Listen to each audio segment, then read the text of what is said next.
Welcome to the Slop Farm. Enjoy the video. In this video, I will explain how to replace a Ford Ranger emblem. First, you'll need to gather a few simple tools to ensure a smooth process.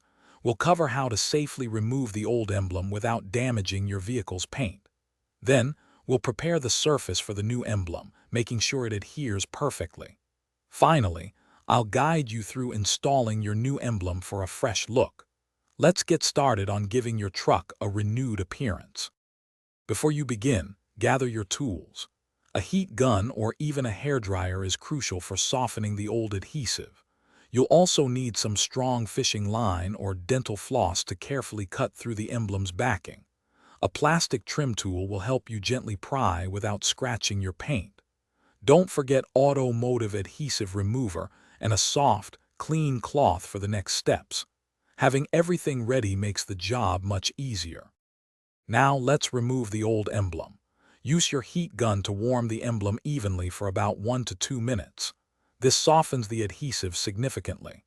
Take your fishing line or dental floss and carefully slide it behind the emblem, using a sawing motion to cut through the adhesive. Once the adhesive is mostly cut, use your plastic trim tool to gently pry the emblem away. Finally, use adhesive remover to clean any residue completely. With the old emblem off and the surface clean, it's time for the new one. Make sure the area is completely dry and free of any dust or oils. Carefully peel the backing from your new emblem. Take your time to align it perfectly before pressing it into place. Once aligned, apply firm, even pressure across the entire emblem for about 30 seconds.